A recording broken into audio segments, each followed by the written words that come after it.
بسم اللہ الرحمن الرحیم۔ جنت میں داخل ہونے کا نبوی نسخہ۔ صبح و شام ایک مرتبہ پڑھے۔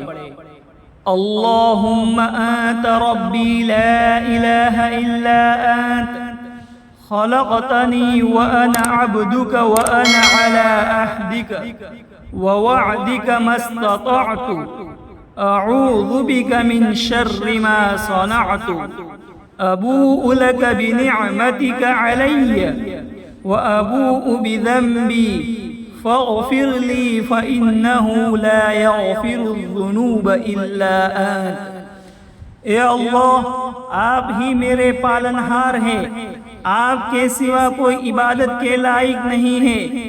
آپ ہی نے مجھے پیدا کیا اور میں آپ کا حقیقی غلام ہوں، اور جہاں تک میرے بس میں ہے میں آپ سے کیے ہوئے عہد اور وعدے پر قائم ہوں۔ آپ کی پناہ چاہتا ہوں ان تمام برے کاموں کے وبال سے جو میں نے کیے ہیں۔ میں آپ کے سامنے آپ کی ان نعمتوں کا اقرار کرتا ہوں جو مجھ پر ہے، اور مجھے اعتراف ہے اپنے گناہ کا، اس لیے میرے گناہوں کو معاف کر دیجئے، کیونکہ آپ کے سوا کوئی گناہوں کو نہیں بخشتا۔